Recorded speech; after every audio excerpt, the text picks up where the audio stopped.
Hello everybody, good morning सभी को। आज हम स्टार्ट करने वाले हैं कुछ बहुत महत्वपूर्ण बोर्ड एग्जाम 2026 के लिए क्वेश्चंस। केमिस्ट्री के लिए बहुत इंपॉर्टेंट होने वाली है क्लास, और आप इन क्वेश्चनों को अच्छी तरीके से कर लेना, क्योंकि ये क्वेश्चन आपको एग्जाम में वहाँ मिलेंगे। बेसिकली ये क्वेश्चन जो ऑब्जेक्टिव टाइप आएंगे, ब्लैंक वाले आएंगे यानी रिक्त स्थान वाले आएंगे, और 1 नंबर वाले यानी 1 मार्क्स वाले क्वेश्चन आएंगे, वो क्वेश्चन यहीं से होंगे। और इस प्रकार आपको 25 से 30 नंबर आपके कहीं जाने वाले नहीं है। तो वीकेएस ज्ञान ट्यूब में आपका स्वागत है। तो चलिए स्टार्ट करते हैं क्वेश्चन को। सबसे पहले क्वेश्चन है, राउल्ट का नियम लिखो। और इनमें मैं सबसे बड़ी बात ये रही कि मैं ये सीधे क्वेश्चन नहीं है, इसमें मान लो एक क्लास टाइप में इसको मैं आपको एक्सप्लेन भी करूंगा और समझाऊंगा भी यहाँ पर। ठीक है, एक ही बात है दोनों में। देखिए, राउल्ट का नियम, ये आपके सॉल्यूशन चैप्टर से आया है। ठीक है, तो राउल्ट के नियम को हम समझते हैं तो यूं समझते हैं कि कोई तापमान है वो निश्चित है। टेम्परेचर क्या चीज है? निश्चित है, कांस्टेंट टेम्परेचर है। ओके, तापमान वो क्या चीज है? निश्चित है। और किसी अवाष्पशील विलय युक्त विलयन के लिए है। जैसे मान लेते हैं कि एक ये बिकर है, और इसके अंदर मेरे पास क्या चीज है? एक विलयन है यहाँ पर। ठीक है, इसमें क्या चीज है? एक सॉल्यूशन है, विलयन है इसके अंदर। क्योंकि इसको मैं याद भी करा दूंगा यहाँ पर, फिर आपको क्या करना है, 3-4 बार इस वीडियो को देखना है। ज़्यादा लंबी वीडियो होगी नहीं, आपका काम बन जाएगा। ठीक है, ये सॉल्यूशन है इसके अंदर, डब्बे के अंदर, बॉक्स के अंदर। और इसमें मतलब जो विलयन किसका है, इसके अंदर हमने क्या ले रखा है? एक अवाष्पशील विलय ले रखा है। एक अवाष्पशील यानी जिसकी वाष्प नहीं बनती है, वो ले रखा है हमने। अवाष्पशील विलय है इसके अंदर। यहाँ तक कोई दिक्कत नहीं होनी चाहिए। ठीक है, अवाष्पशील इसके अंदर विलय। अब ये कह रहा है कि विलेन में विलायक का वाष्प दाब, क्योंकि अब ये, जैसे मैं अलग कलर के पेन से ले लूं, ये अवाष्पशील यानी ठोस है। तो मेरे को ये बताओ, तो अब ठोस तो क्या करे, कोई दाब नहीं लगाएगा, यानी अवाष्पशील किस कलर का है? ग्रीन कलर का है। तो अब ये क्या करेगा? अब देखो, एक और कई बच्चे नए है ना, उसको बता दूं कि विलेन होता क्या है। विलेन है वो क्या होता है? विलेन है वो, विलेन क्या है? विलेन दो घटकों का मिश्रण है। एक तो किसका? विलायक, और विलय का है ये। ठीक है, ओके। ठंड ज्यादा है, चलिए अपना भी ध्यान रखें। हाँ, अब ये तो कौन है? ठोस है, अवाष्पशील है, तो बिजली की अवाष्प, तो इसकी जो वाष्प बनेगी नहीं। तो अब यहाँ वाष्प शब्द आप किसके कारण होगा? ओनली विलायक, विलय के कारण होगा। ठीक है, तो विलयन में विलायक का वाष्प दाब है वो, यानी इस विलायक का वाष्प दाब है, इसका इसके कारण जो वाष्प दाब होगा ना, वो समानुपाती होगा। ये समानुपाती साइन है, चिन्ह है। समानुपाती होगा किसके? विलायक के मोलस के, यानी इसके जो मोलस ने उसके समानुपाती होगा। अब मैंने याद करो कि इसके अंदर दो घटक है। जैसे मान लेते हैं, एक तो विल अवाष्पशील विलय है, तो मान लो वो, तो मान लो बी, और विलायक मान लो आप ए। तो अब मान ले इसकी मोल बिल निकालनी है, यानी मोल अंश निकालना है इनका। पहले मोल निकाल लो। मोल निकालने क्या करेंगे? इसके मोल एन बी लगाएंगे। अगर इसके मोल निकालो तो मैं क्या आ जाएगा? एन ए आ जाएगा। ओके, अब इसके अपने को क्या करना है? मोल अंश निकालना है, तो वो क्या कर देंगे? अपने एक्स ए कर देंगे। इसके लिए हम क्या कर देंगे? एक्स बी कर देंगे, मोल अंश। समझ आ गई बात? तो ये समानुपाती होता है किसके? मोल अंश के समानुपाती होता है भैया। किसकी समानुपाती होता है? मोल अंश के समानुपाती होता है, विलायक के मोल अंश के। को क्या चीज है? वाष्प दाब भैया, विलायक का वाष्प दाब, यानी पी ए। ये कह दिया नहीं कह दिया? इसके समानुपाती होगा। जब समानुपाती साइनेट आएंगे तो आपको आंसर आ जाएगा। तो देखो कैसे बन गया यहाँ पर। तो राउल्ट का नियम, राउल्ट का नियम क्या लिखा है? राउल्ट का नियम, निश्चित ताप पर किसी अवाष्पशील विलय युक्त विलयन के लिए विलयन में विलायक का वाष्प दाब विलायक के मोलंश के समानुपाती होता है। तो यानी मैं कह दूंगा यहाँ पर पी ए, यानी ये विलायक हो गया, समानुपाती हो गया किसके? एक्स ए। ओके, अब ये विलयन के अंदर विलायक को वाष्प दाब है। समझ आई बात क्या? तो अब यहाँ ये तो आ गया विलयन के अंदर विलायक का अवश्य दाब। तो यहाँ पर ये पी ए नोट नहीं है क्या, ये ऊपर पी ए नोट लगा दिया, यहाँ पर ये पी ए नोट लगा दिया, तो ये शुद्ध विलायक का अवश्य दाब है, क्योंकि अकेला ही तो हो सकता है, तो उसके साथ मिला हुआ है शुद्ध विलायक का वाष्प दाब, ये है शुद्ध विलायक का वाष्प दाब, शुद्ध विलायक का वाष्प दाब है। समझ आई बात यहाँ पर क्या। नेक्स्ट क्वेश्चन, पर इसमें टाइम नहीं लगाएंगे क्योंकि इसको रट्टा मार रहा हूँ, आप कोई फर्क पड़ने वाला नहीं है अब यहाँ पर, ठीक है। हाँ, इस पर कोई फर्क पड़ने वाला नहीं है क्योंकि एग्जाम 1 महीना बचा है, 1 महीना बचा ही नहीं है, तो फिर बाद में कर लेना इसके कंसेप्ट, मेरे से ही कर लेना, और बहुत सारी वीडियो बना रखी है मैंने कंसेप्ट की, वो बस रट्टा लगा दो चाहिए। राउल्ट के नियम से धनात्मक विचलन को प्रदर्शित करने वाले अनादर्श विचलन के उदाहरण हैं। अब मैं फटाफट बता दूं कि ये धनात्मक विचलन क्या चीज है।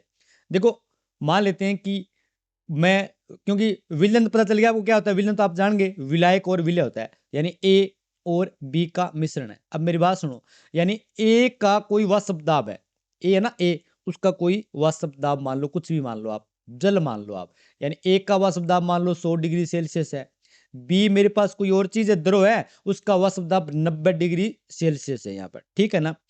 तो अब मैं क्यों दोनों को मिला दूंगा, दोनों को मिला दूं मैं यहाँ पर, यानी ये, यानी इस बर्तन के मिक्स हो गया, नहीं हो गया। अब भैया क्या होगा, जल का वाष्प दाब क्या हो गया, जल का वाष्प दाब क्या हो गया, कम हो गया। मान लो विलयन का वाष्प दाब क्या हो गया, यानी इस ए को लेके चलते हैं, तो अगर एक के कंपेयर में देखूं तो इसका वाष्प दाब क्या हो जाएगा, कम आ जाएगा यहाँ पर। समझ आ गई नहीं बात यहाँ पर। अगर मैं ये ज्यादा भी हो सकता है, यानी इन दोनों का जो कॉम्बिनेशन बैठ रहा है उनसे क्या हो सकता है, ज्यादा भी हो सकता है और कम भी हो सकता है। एक बात ध्यान में सुनना कि जितना मतलब ज्यादा वाष्प दाब होगा ना, वाष्प दाब बढ़ जाए, वाष्प दाब बढ़ जाए तो वो हो जाएगा धनात्मक विचलन, वो क्या हो जाएगा, धनात्मक विचलन। और वाष्प दाब घट जाए तो वो क्या हो जाएगा, ऋणात्मक विचलन हो जाएगा। तो इसने क्या पूछा यहाँ पर, उदाहरण पूछा है यहाँ पर, समझ आ गई बात। हाँ, तो एग्जाम्पल इसके क्या क्या हो जाएंगे आपको, तो आप एग्जाम्पल इस पर कर सकते हो। यहाँ पर 2 एग्जाम्पल मैंने यहाँ पर लिए हैं।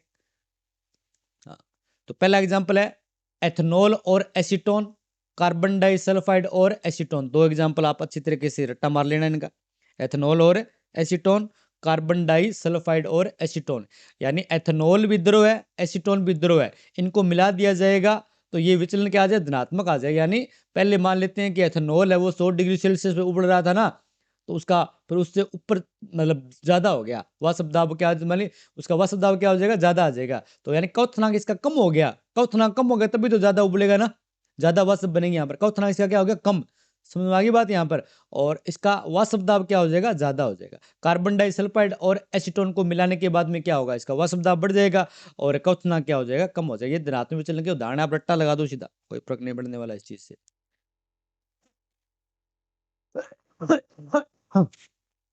राउल्ट नियम से ऋणात्मक विचलन के एग्जाम्पल की बात करते हैं यहाँ पर, तो क्लोरोफार्म और एसीटोन, ऋणात्मक विचलन मतलब है कि इनका क्वथनांक बढ़ गया तो वह सब कम होगी।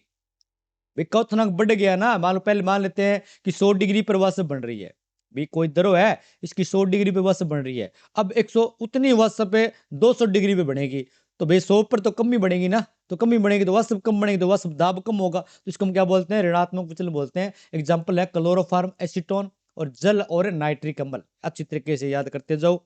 तीसरा क्वेश्चन हो गया, वांट हाफ गुणा क्या है, समझ आई बात। तो परिभाषा पूछनी है, वांट हाफ गुणा क्या चीज है, और KCl के लिए, MgSO4 के लिए, K2SO4 के लिए उनका पूर्ण योजन पर, यानी उसको वाटर के अंदर डालकर, पानी के अंदर डालकर उसका डिसोसिएशन करना है, अपने को आयनों में बनाना है, ठीक है। तो वांट आप गुणांक तो समझ गए होंगे आप क्या होता है कि भी कोई भी प्रेक्षित और मतलब सैद्धांतिक जो अणुसंख्या गुणधर्म होता है ना, तो ऑब्जर्वेशन वाले क्या होते हैं, उनका अनुपात होता है, वो क्या होता है, वांट आप गुणांक होता है। वांट आपने ये बताया था। तो वांट आप गुणांक का आई का मान लगाना है। देखो अब आपको क्या करना है कि वांट आप गुणांक, तो पहले बता दूं कि प्रेक्षित अणुसंख्या गुणधर्म, अणुसंख्या गुणधर्म 4 प्रकार के होते हैं, सबको याद है, अणुसंख्या गुणधर्म 4 प्रकार के होते हैं, ठीक है ना। यानी कौन कौन से, वाष्प दाब में अवनमन, हिमांक में, वाष्प दाब में उन्नयन, क्वथनांक में उन्नयन, वाष्प दाब में और हिमांक में, और प्रासरण दाब, ये 4 प्रकार के हमने पढ़े हैं सॉल्यूशन वाले चैप्टर में, लास्ट में जाकर देखोगे। तो फिर उसमें क्या होता है, उनका जो अणु भार आएगा, या आप पे अणु संख्या गुणधर्म, यानी जो भी गुणधर्म देखेंगे वो, और बाद में जो हमने परिकलित मान किया उनका अनुपात है, यानी एक तो क्या होता है प्रेक्षित जो पहले से होता है वो ऊपर आ जाएगा, फिर हमने कैलकुलेट प्रायोगिक मान निकाला वो नीचे आएगा, उनका अनुपात ही वो क्या कहलाएगा आई कहलाएगा। समझ आई बात क्या यहाँ पर। और फिर पूर्ण विभाजन पर आई के मान कितने कितने आएंगे, जैसे मान के सी एल है, ठीक है ना, तो मैं के और सी एल को यानी के प्लस बनेगा और सी एल नेगेटिव बनेगा यहाँ पर, ठीक है। एम जी की देखें तो एम जी टू प्लस बनेगा और S O four two minus बनेगा। अब इसका देखो आप यहाँ पर तो क्या आ जाएगा टू के प्लस आएगा और प्लस में क्या आ जाएगा S O four two minus आ जाएगा। तो अब यहाँ पर आई के मान निकालने हैं। देखो कितने आयन बने हैं, एक तो आयन ये रहा, एक आयन ये रहा, तो अब इनका जो आई का मान आएगा ना वो कितना आ जाएगा, दो आ जाएगा। कितना मान आ जाएगा यहाँ पर, दो मान आ जाएगा। तो इनका मैं आई का मान, एक तो आयन ये रहा, एक आयन ये रहा, इनका मान भी कितना आ जाएगा, टू मान आ जाएगा यहाँ पर। समझाई बात क्या। तो प्रेक्षित तो इतना हो गया यहाँ पर और उसमें प्रकलित कितना अलग अनुपात आ जाएगा, वो एक ही आता है, ठीक है। इसी प्रकार यहाँ देखो ये कितने दो है और प्लस में ये कितने एक है, तो तीन आ गया, नहीं आ गया, यहाँ आई का मान कितना आ गया, तीन आ गया यहाँ पर। समझ आ गई बात। इस प्रकार से आपको ये मान निकालने हैं। ध्रुवांट आप गुणांक की परिभाषा यह विलय के प्रेक्षित अणुगुण संख्या गुणधर्म और प्रकलित गुणधर्म का अनुपात है भैया, भाग देना है उसमें, ठीक है ना। अणु प्रेक्षित के अंदर और प्रकलित का मान का भाग दे दो। तो केसीएल के लिए आई का मान कितना है, दो है। MgSO4 के लिए आई का मान कितना है, दो है। K2SO4 के लिए आई का मान कितना है, तीन है। तो भाई ये बहुत इंपॉर्टेंट क्वेश्चन है, पक्के क्वेश्चन आने वाले हैं यहाँ से, बार बार कर रहा हूँ मैं, आप इसे सीरियसली लेना है, मजाक में समझ कर यूं नहीं है कैसे छोड़ दिया, फिर एग्जाम देख के आओगे फिर आप वीडियो देखोगे आपको बहुत धोखा होगा, ठीक है। हाँ ये पक्का गारंटी है, नीचे लगा भी रखा है 100% गारंटी के साथ मैंने लगा रखा है यहाँ पर, ठीक है। हाँ नेक्स्ट क्वेश्चन अगर बात करते हैं अपने कौतनाक उन्नयन, क्या बोला मैंने, कौतनाक उन्नयन के बी और हिमांक अवनमन स्थिरांक है, हिमांक के अवनमन स्थिरांक के एफ की इकाई लिखनी है आपको। समझाई बात क्या।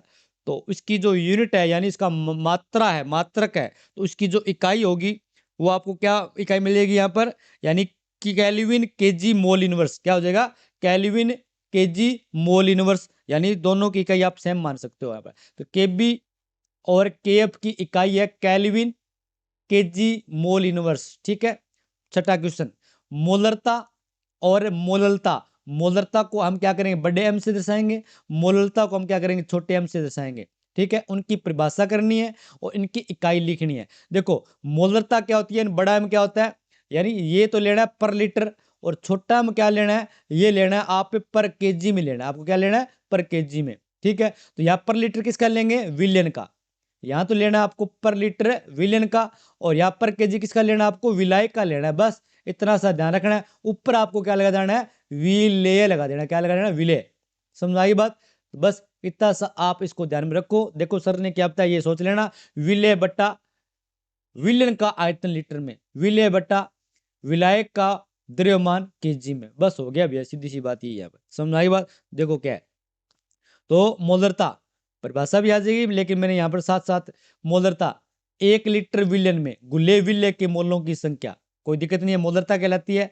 और इकाई मोल पर लीटर, मोललता छोटे एम से 1 किलोग्राम यानी द्रव्यमान दे दिया, और ये क्या दे दिया, बस इतना सा अंतर है यहाँ पर, ये तो मोल की संख्या सेम आई जाएगा।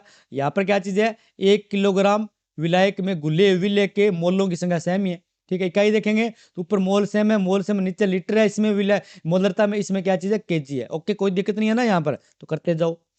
अगला प्रासरण, प्रासरण दाब और प्रतिलोमन प्रासरण। देखो प्रासरण कहने किसे कहते हैं, देखो मान लेते हैं कि अभी प्रासरण प्रक्रिया यही है कि ये इसमें क्या है, एक बिक्कर है, पानी है, इसमें मैं ये बाहर किशमिश है यहाँ पर ये, ठीक है। अब मैं किशमिश को पानी के अंदर छोड़ दूं तो आपको पता है किशमिश फूल जाएगी, इसके अंदर पानी गया है, पानी गया तो किशमिश की जो झिल्ली नहीं है क्या, उसमें से होकर गया, मेम्ब्रेन नहीं उसमें से होकर गया, अर्धपारंपरिक झिल्ली में से होकर गया है। अब देखो किशमिश के अंदर क्यों विलायक क्या, विलयन तो ये मान लो, यानी एक विलयन तो बाहर वाला है, एक विलयन तो क्या चीज यहाँ पर बाहर वाला है, और एक किशमिश के अंदर वाला विलयन है, ये तो किशमिश के अंदर वाला विलयन है। तो अब देखो इस विलयन यानी ये जो पानी है ये भी विलयन है, ये भी दो घटकों से बना है, एक तो क्या हो गया वाटर, दूसरा कोई और चीज यहाँ पर मिला होगा, कुछ भी हो सकता है। अब किशमिश के अंदर वाला नहीं है, किशमिश है, तो इसमें भी क्या चीज, दो चीज है, एक तो वाटर है और एक चीनी बेर जो भी मान लो आप। तो आप ये देखो कि एक तो विलयन मेरे पास ये किशमिश वाला आ गया, दूसरा बार वाला आ गया यहाँ पर, समझो आप यहाँ पर। तो अब ये देखो कि वाटर की मात्रा ज्यादा कहाँ है, यानी इस विलयन में ज्यादा मात्रा है, इस विलयन में ज्यादा है, जिस वाटर की मात्रा, तो वाटर की मात्रा यहाँ ज्यादा है भैया, यहाँ ज्यादा नहीं है क्या, अधिक सांद्रता नहीं है क्या। तो सीधी सी बात ये है कि विलयन मतलब विलयन की अधिक सांद्रता वाले विलायक से, सही तो है भी, विलायक जा रहा है यानी जल ही तो जा रहा है ना, विलायक है ये कहा अंदर जा रहा है, तो विलायक है वो यानी ज्यादा सांद्रता वाले, मतलब विलायक की जो मात्रा क्या चीज ज्यादा है, यानी विलयन जिसमें विलायक की मात्रा ज्यादा है उससे कम सांद्रता वाले विलायक की ओर जाना क्या कहलाता है, प्राशन कहलाता है। समझाई बात क्या, तो प्राशन हो गया। प्राशन दाब, अब क्या करते हैं कि मतलब ये पानी जा रहा है, जैसे मतलब इसको एग्जांपल में यूं दिखाऊं मैं, देखो यानी ये इसके अंदर पानी है, फिर मैंने एक कीप ले ली यहाँ पर, ठीक है, ये कीप, कीप जानते हो ना, कांच की कीप ले ली, ऊपर नीचे से ऐसे है, फिर मैंने एक अर्ध पार्क में झिल्ली लगा दी, इसमें मैंने क्या कर दिया, वही मान लो किशमिश का सॉल्यूशन भर लिया, चीनी भर ली यहाँ पर, ठीक है, अब पानी अंदर जाएगा, ठीक है, तो मैं इस पानी को क्या करूंगा, मैं अंदर नहीं जाने दूंगा, बाहर से मैं मान लो, जैसे मान लो सिरिंज ही मान लो, ये सिरिंज टाइप में यहाँ टिक्का लगाते हैं ना, वो टाइप में, तो अब इस पर प्रेशर मैं आउटसाइड में इसमें प्रेशर लगाऊं मैं, ठीक है ना, यानी कितना दाब लगेगा, तो वो अपोजिट यानी प्राशन प्रक्रिया के विपरीत दाब लगा रहा हूं ना मैं, तो वो क्या हो जाएगा, उसके बराबर ही जो दाब होगा वो, यानी इधर से प्राशन और पानी ऊपर जा रहा है, ऊपर से दाब लगा रहा हूं ना, तो ये नीचे आ रहा है ना, ये ऊपर जा रहा है, तो वो क्या चीज यहाँ पर प्राशन दाब हो जाएगा। ठीक है, प्राशन दाब भी हो गया। प्राशन दाब को पाई से दर्शाते हैं। अब प्रतिलोमन प्राशन किसे कह देंगे, यानी मैं ज्यादा इस सिरिंज के ढक्कन को ज्यादा दाब लगा दूं मैं, तो अंदर वाला पानी इधर वापस नहीं आ जाएगा क्या, तो वो क्या हो जाएगा, रिवर्स हो गया, उल्टा हो गया, तो उसको बोलते हैं प्रतिलोमन प्राशन कहते हैं। ठीक है, देखते हैं, तो प्राशन विलायक के कणों का कम सांद्रता वाले विलयन, तो बात एक ही है, यानी विलायक के कणों का विलयन की सांद्रता क्या चीज है, कम है, लेकिन विलायक की सांद्रता वहां पर क्या चीज है, अधिक सांद्रता वाले विलयन की ओर अर्धपारग में झिल्ली में प्रवाह क्या कहलाता है, प्राशन कहलाता है। प्राशन दाब, प्राशन को रोकने के लिए लगाया गया और न्यूनतम बाह्य दाब क्या कहलाता है, प्राशन दाब कहलाता है। प्रतिलोमन प्राशन, यदि प्राशन दाब से अधिक दाब लगाया जाए तो विलायक का प्रवाह विपरीत दिशा में हो जाए, कोई खास बात है नहीं, यहाँ पर ऐसे क्वेश्चन आप करते जाओ।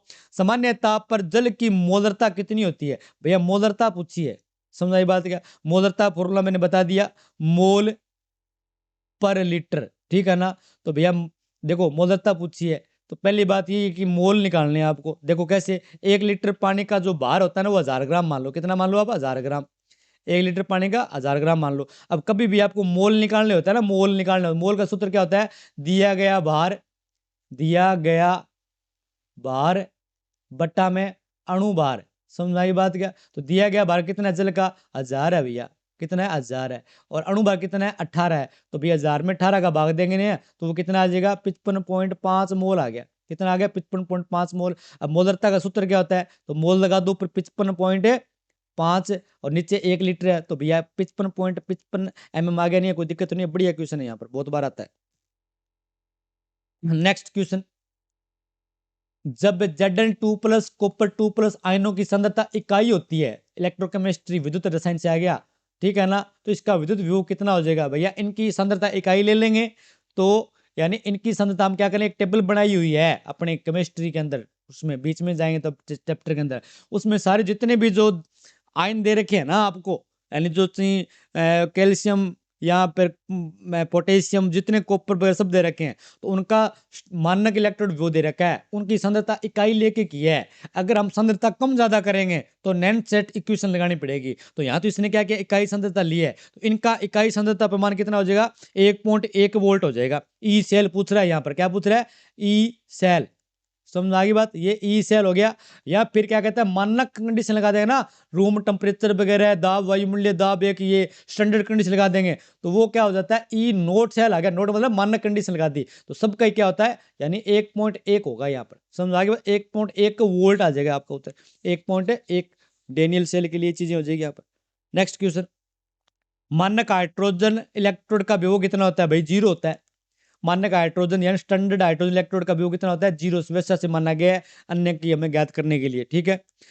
गलित NaCl के विद्युत अपघटन में, यानी एक तो होता है जल के अंदर NaCl होता है, और यहाँ पर क्या चीज है, गलित NaCl है, यहाँ पर क्या चीज है, गलित NaCl है, उसके लिए हमें क्या करना है, विद्युत अपघटन करना है, यानी गिल्ला मतलब ज्यादा भी गिल्ला नहीं है, कम पानी है, उसके अंदर विद्युत अपघटन डालना है, फिर उत्पाद क्या क्या बनेगा, 2 उत्पाद बनेगा भैया। तो गलित NaCl के लिए कैथोड पर सोडियम बनेगा और एनोड पर क्लोरीन गैस बनेगी, बहुत इंपॉर्टेंट, ध्यान में रखना है, यहाँ पर गलित को अंडरलाइन किया है मैंने यहाँ पर। दूसरा, सोडियम क्लोराइड के जलीय विलयन में, तो यहाँ तो गलित कर दिया, अगर जलीय NaCl हो तो क्या होगा, जलीय NaCl के विद्युत अपघटन 3 उत्पाद बनेंगे यहाँ पर, तो कैथोड पर तो आपकी क्या बना है, हाइड्रोजन गैस बन जाएगी, देखो कितना इंपॉर्टेंट है। एनोड पर क्लोरीन गैस बन जाएगी और विलयन में क्या बढ़ेगा, NaOH बनेगा, सोडियम हाइड्रोक्साइड बनेगा। बहुत इंपॉर्टेंट बात है, तो ध्यान में रखना है यहाँ पर। तो एक तो होता है जलीय विलयन लिया मैंने किसका, NaOH का, ठीक है, NaCl का, और एक मैंने क्या लिया, गलित लिया। यहाँ पर दोनों में अंतर, अभी अंतर पैदा करना है यहाँ पर, तो आंसर आप ढंग से करना है इस चीज को। नेक्स्ट क्वेश्चन चलते हैं।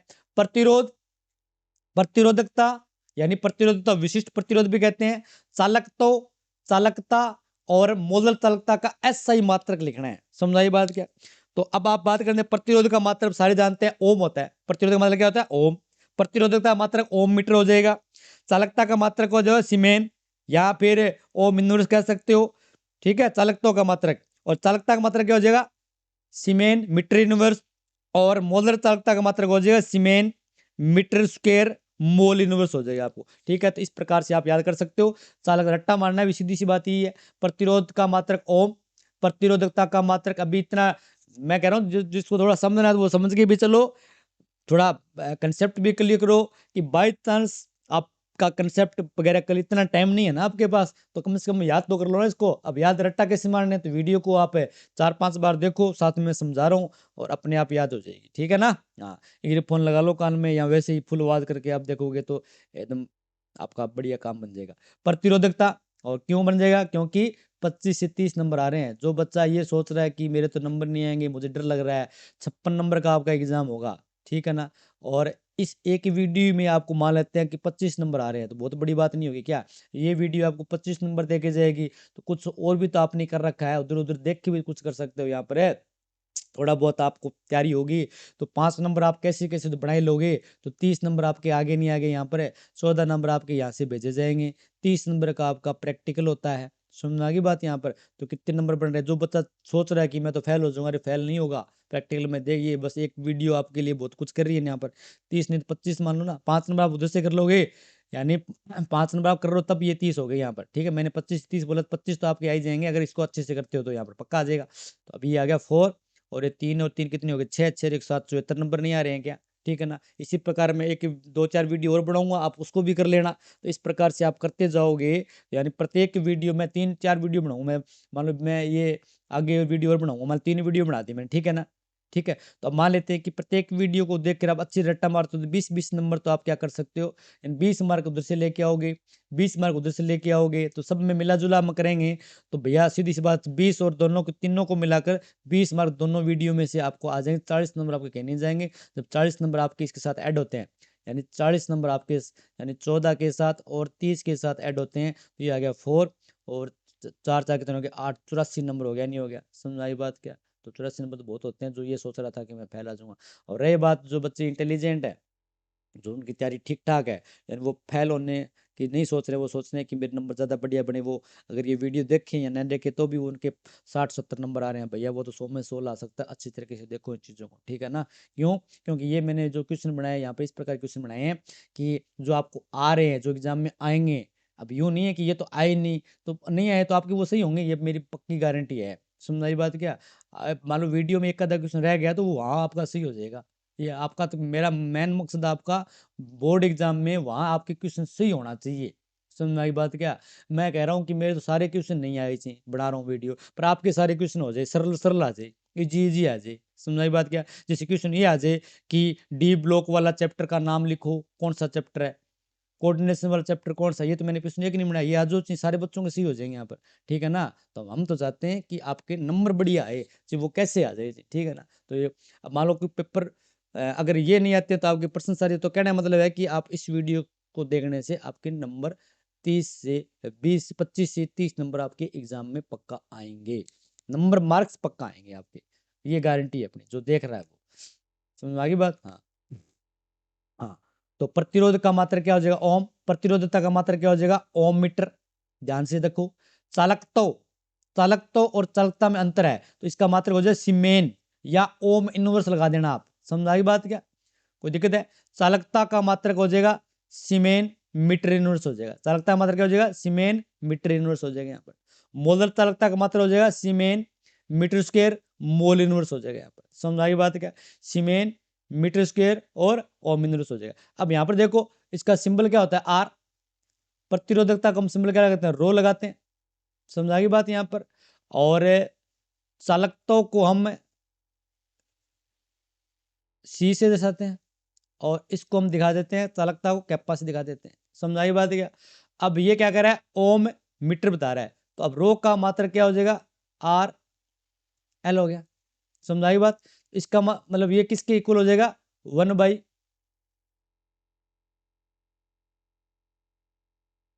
रो। समझाई बात? किसकी इक्वल हो गया, 1/रो।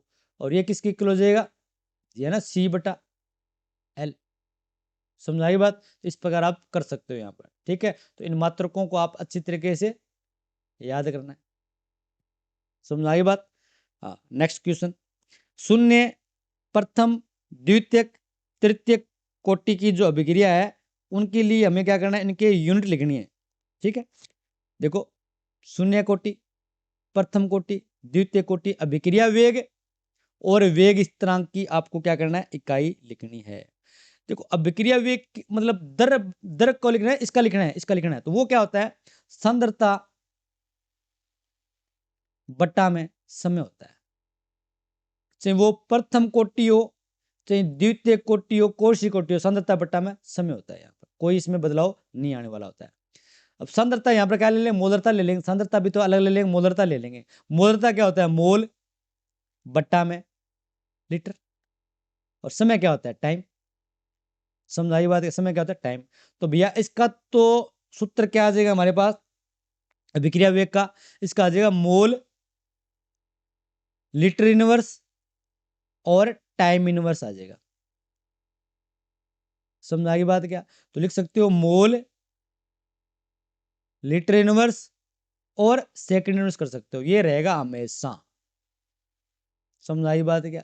यही रहेगा किसका, अभिक्रिया वेग का, मोल लीटर इनवर्स सेकंड इनवर्स। समझ आ गई बात क्या यहाँ पर?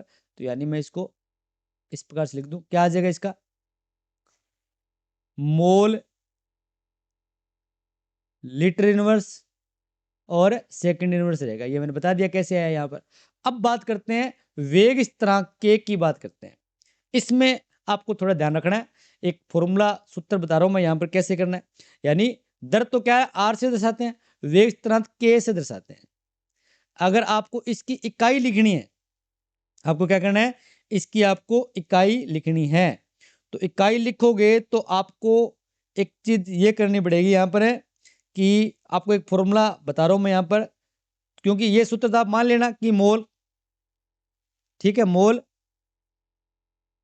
लीटर और सेकंड, इतना तो आपको कर ही लेना है यहाँ पर। समझाई बात क्या?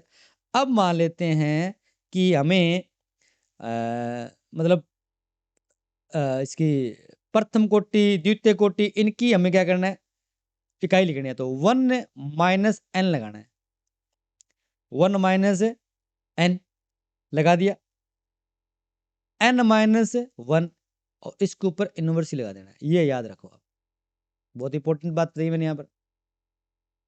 इतना हो गया ना। n का मतलब यहाँ पर कोटि रहेगा, n का मतलब 0 1 2 3 जो जितना मर्जी हो गया, ठीक है ना। अब शून्य कोटि की बात कर रहे हैं तो n का मतलब क्या है, 0। तो शून्य कोटि के लिए k का मात्रक लिखना है, तो भाई इनमें मान लगाते जाओ। तो शून्य कोटि यहाँ 0 लगाए तो क्या आ जाएगा, मोल, ठीक है। फिर तो यहाँ लगाएंगे तो लीटर इनवर्स, सही तो ये है, लीटर इनवर्स और सेकंड इनवर्स। ओके। अब मान लेते हैं प्रथम कोटि के लिए, तो भैया एक मान लगा 0 हो जाएगा। अब कोई भी पावर 0 होता है तो उसका मान क्या था, 0 ही आएगा। यहाँ भी 0 है, जहाँ भी तो क्या आ गया, सेकंड इनवर्स आ जाएगा ओनली। ये प्रथम 0 कोटि के लिए, ये प्रथम कोटि के लिए, ये द्वितीय कोटि के लिए हमें लगाना है। तो 2 मान लगाएंगे यहाँ पर, क्या करेंगे 2, तो ये आ गया मोल इनवर्स। समझ आई बात? तो यहाँ 2 लगे, एक बच गया, तो लीटर आ गया, सेकंड इनवर्स हो गया, नहीं हो गया। तो बस ये फॉर्मूला आपको ध्यान में रखना है। समझ आई बात क्या? तो आपको पता चल गया होगा कि मैंने क्या बताया यहाँ पर। इसको तो मैं इरेज कर दूं, और आपको क्या ध्यान में रखना है, ये वाला फॉर्मूला ध्यान में रखना है। तो इसको इस कर देंगे, इसको मैं ऐसे कर दूं। हाँ, ये आ गया। देखो मैंने क्या बताया था, मैंने ये बताया था शून्य कोटि के लिए अगर मैं इसकी बात करूँ ना, अभिक्रिया दर के लिए, इसका लिए तो आप सीधा निकाल देना है, क्या लगाना है, मोल मोल लीटर इनवर्स, मोल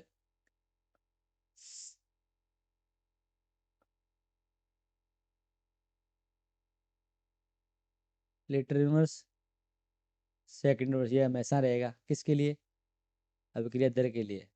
वेग स्थिरांक निकालना था, फॉर्मूला लगाना क्या है, यूनिट लगानी है ना, इसका क्या आ जाएगा, मोल और n-1 लीटर 1 - n और सेकंड इनवर्स ये लगाना है। तो यहाँ से आप अप्लाई करते जाओ। तो यहाँ शून्य कोटि के लिए आप क्या करोगे, 0 लगाओगे, 1 - n लगाना, वो थोड़ा ऐसे नहीं, पावर करनी पड़ेगी, n-1 और 1 - n लगाना है, ठीक है। तो पहला होएगा, आपको इसके साथ मैच करके आप बना लेना यहाँ पर, ठीक है। नेक्स्ट क्वेश्चन, अभिक्रिया की आणविकता और अभिक्रिया की कोटि में क्या अंतर है। आणविकता देखो कितने अणु या कितने आयन वगैरह भाग ले रहे हैं, वो तो क्या चीज़ है, आणविकता है। और अभिक्रिया में कितने वास्तविक रूप से भाग ले रहे हैं, वो क्या हो जाएगा, कोटि हो जाएगा।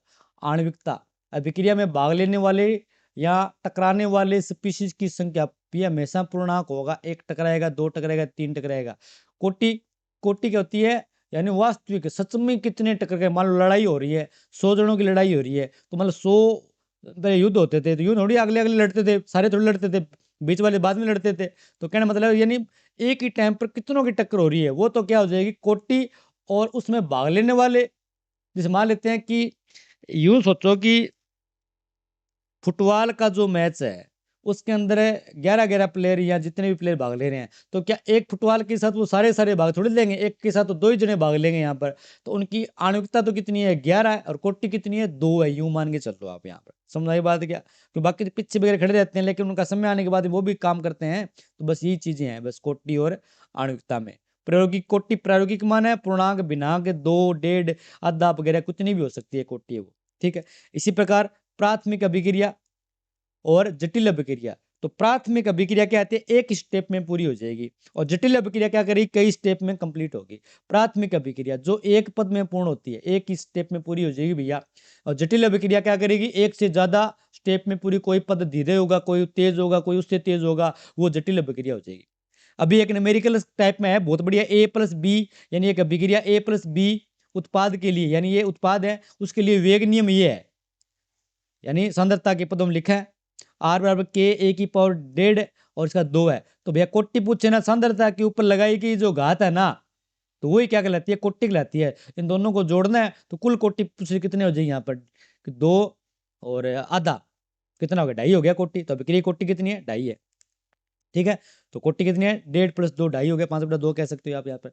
स्वर्ण की सतह पर सीधा रट्टा मारना है, यानी धातु है, स्वर्ण सोने की सतह पर HI का वियोजन हो रहा है, HI टूट रही है, तो किस कोटि की वो अभिक्रिया है, यूं पूछ रहा है भैया, शून्य कोटि की अभिक्रिया है। कौन सी कोटि की है, 0 कोटि, यानी शून्य कोटि मैंने कह देंगे, आप उसको बोल देंगे जिस पर कोई मतलब क्रिया कारक पर वो अभिक्रिया डिपेंड नहीं करती है, वो क्या चीज है, शून्य कोटि की अभिक्रिया, यानी किसी भी क्रिया कारक पर अभिक्रिया की दर प्रभावित नहीं हो रही है, वो शून्य कोटि क्या, किसी पे डिपेंड नहीं करती है, वो शून्य कोटि है। उच्च दाब गैस या अमोनिया का तप्त प्लेटिनम पर सतह पर वियोजन हो रहा है, और यहाँ भी क्या वियोजन हो रहा है, और यहाँ भी क्या हो रहा है, वियोजन हो रहा है। ये भी किस कोटि की अभिक्रिया, शून्य कोटि की, रट्टा मारो सीधा, कोई दिक्कत नहीं है। समझाई बात क्या। अगला है संघट्य आवर्ती किसे कहते हैं, भाई संघट्य आवर्ती का मतलब है कि मैंने बता दिया कि अभिक्रिया हो रही है, अभिक्रिया हम क्या करेंगे, अणु, यानी ये अणु है, ये सारे क्या चीज है, अणु है, इधर भी अणु है, ये क्या करेंगे आपस में टकराएंगे, ये क्या करेंगे आपस में टकराएंगे, तो प्रति सेकंड होने वाले टक्करों की संख्या क्या बोलते हैं, आप संघट्य आवर्ती बोलते हैं, यहाँ पर जेड बोलते हैं। अभिक्रिया के अंदर क्या कर देंगे, प्रति सेकंड, यानी प्रति सेकंड प्रति इकाई आयतन में, प्रति इकाई आयतन में कितनी टक्कर हो रही है, वो क्या कहलाती है, संघट्य आवर्ती कहलाती है। तो संघट्य आवर्ती प्रति इकाई आयतन में प्रति सेकंड होने वाले टक्करों की संख्या को हम क्या कहते हैं, संघट्य आवर्ती कहते हैं।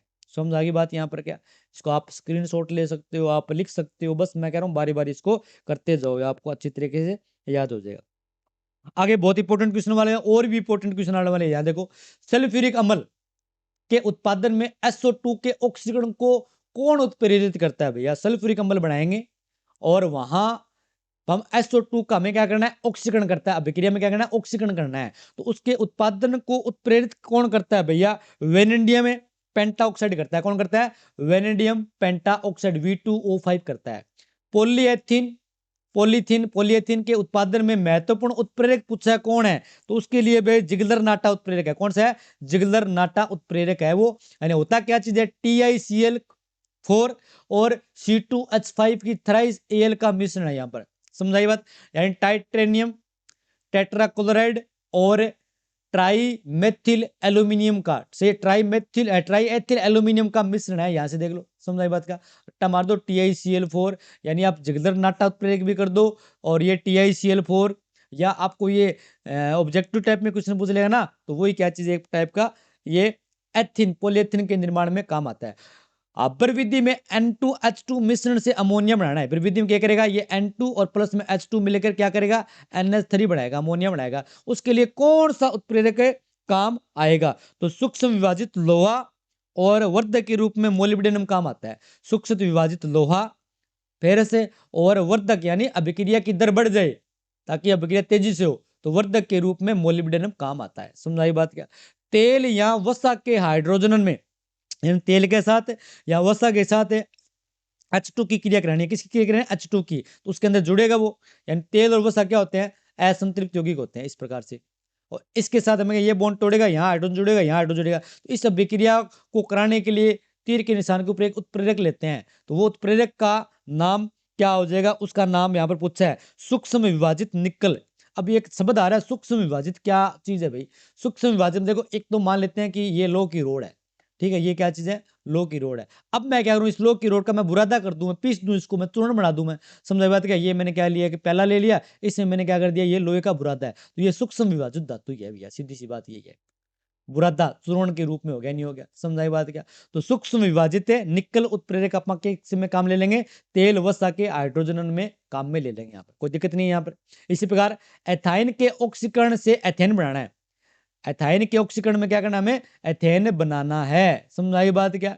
तो एथेन बनाएंगे तो वक्र प्रक्रम, ये यहाँ भी वक्र प्रक्रम मान सकते हो, तो वक्र प्रक्रम में आपको कौन सा उत्प्रेरक काम आएगा? तो भाई पैलेडियम क्लोराइड और क्यूप्रिक क्लोराइड दोनों काम आ जाएगा। कौन सा?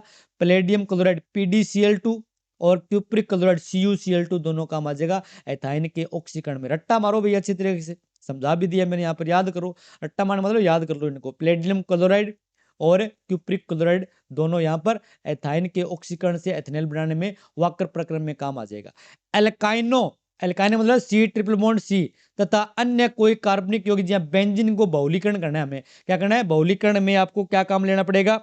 निकल संकुल या एकदम फुल गर्म, या तो क्या कर लो आप? निकल संकुल ले लो आप, या तो आप क्या कर लो? निकल संकुल ले लो यहाँ पर। समझाई बात? या रक्त तप्त लोहे की आप नली लेकर भी कर सकते हो। रक्त तप्त लोहे की नली, यानी एक लोहे की नली है, नाड़ है, लोहे की पाइप है, वो फुल खतरनाक गर्म कर लो, एकदम रेड कलर की कर लो। फिर उसमें से क्या करो? वो यौगिक उसके अंदर प्रवाहित कर दो, फिर बाहर निकले उसका क्या हो जाए? बहुलीकरण हो जाएगा। यानी बहुलीकरण मतलब है बहुत सारी एल्काइन आपस में जुड़ जाएगी, बहुत सारी बेंजीन आपस में जुड़ जाएगी। बहुलीकरण मतलब वो चीज आपस में जुड़ जाएगी सारी की सारी, वो उसको बोलते हैं बहुलीकरण बोलते हैं यहाँ पर। समझा की बात क्या?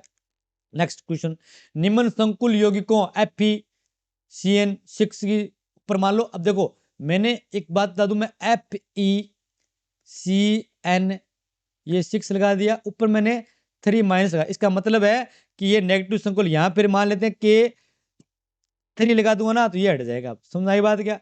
ये हटा दूं तो ऊपर इधर आ जाएगा। तो अभी ये नेगेटिव संकुल है, ये इधर भी हो सकता था ना।